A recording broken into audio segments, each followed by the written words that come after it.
வணக்கம், நான் உங்கள் ஜேபி. இது ஜேபி மக்கள் பார்வை.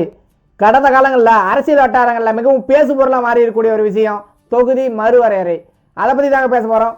வாங்க வீடியோக்குள்ளே போகலாம். தொகுதி மறுவரையறை அப்படின்னா என்னன்னு நம்ம எல்லாம் கண்டிப்பாக தெரிஞ்சுக்கணும். தொகுதி மறுவரையறை என்பது மக்கள் தொகை மாற்றத்தை அடிப்படையாக கொண்டது. தொகுதி மறுவரையறையில் என்னென்ன மாற்றங்கள் நிகழும் அப்படின்னு பார்த்தோம்னா, மக்களவை தொகுதியின் எல்லைகளை மாற்றுவதோ, சட்டப்பேரவை தொகுதியின் எல்லைகளை மாற்றுவதோ, அல்லது மாநிலங்களுக்கு மக்களவை தொகுதிகளின் எண்ணிக்கையை அதிகரிப்பதோ குறைப்பதோ இது போன்ற மாற்றங்கள் நிகழும். இதுதாங்க தொகுதி மறுவரையறை அப்படின்னு சொல்லப்படுது. தொகுதி மறுவரையறை எப்படி நிகழ்த்தப்படுது அப்படின்னு பார்த்தோம்னா, நாடாளுமன்றத்தில் தொகுதி மறுவரையறை சட்டம் அப்படின்ற ஒரு சட்டம் இயற்றப்படுது.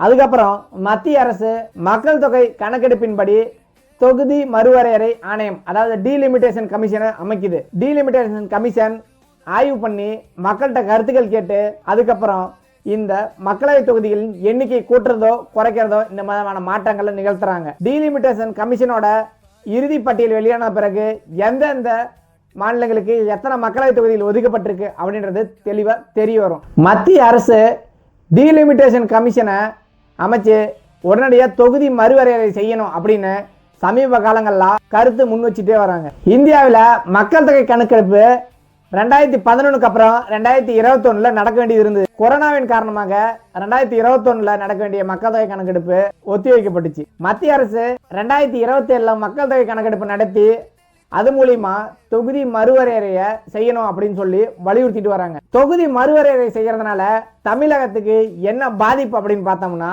இந்தியாவில் தென் மாநிலங்கள் அப்படின்னு சொல்லப்படக்கூடிய தமிழ்நாடு, கேரளா, ஆந்திர பிரதேசம், கர்நாடகா, தெலுங்கானா போன்ற மாநிலங்களில் மக்கள் தொகை கட்டுக்குள்ள வந்திருக்கு. அதே இந்தியாவில் வட மாநிலங்கள் அப்படின்னு சொல்லப்படக்கூடிய மத்திய பிரதேசம், உத்தரப்பிரதேசம், ராஜஸ்தான், பீகார், மேற்குவங்கம் போன்ற மாநிலங்களில் மக்கள் தொகை கணிசமாக அதிகரிச்சிருக்கு. மக்கள் தொகை கணக்கெடுப்பை வச்சு தொகுதி மறுவரையறை செய்யப்படும் பட்சத்தில் தமிழகத்தோட மக்களவை தொகுதிகள் 39 குறைக்கப்படலாம்.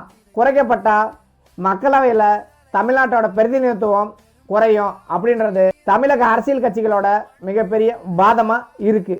மத்திய அரசு இதற்கு மக்களவை தொகுதிகளில் எந்த விதமான மாற்றமும் நிகழாது, தமிழகத்தில் எந்த விதமான பாதிப்பும் ஏற்படாது இந்த மறுவரையறை செய்யறதுனால. தொகுதி மறுவரையறை அவசியம், அதை யாரும் மறுக்கல. ஆனா அது எந்த விதத்திலும் மாநிலங்களுக்கு பாதிப்பு ஏற்படாத வகையில் இருக்க வேண்டும் அப்படிங்கிறதான் நம்மளோட கருத்தா இருக்கு. இந்த விவகாரம் குறித்து உங்களோட கருத்து என்னன்னு மறக்காம கமெண்ட்ல சொல்லிட்டு போங்க. எப்போதான் நம்ம சேனலை ஃபர்ஸ்ட் டைம் பார்க்குறீங்கன்னா லைக் பண்ணுங்க, ஷேர் பண்ணுங்க, மறக்காம சப்ஸ்கிரைப் பண்ணுங்க.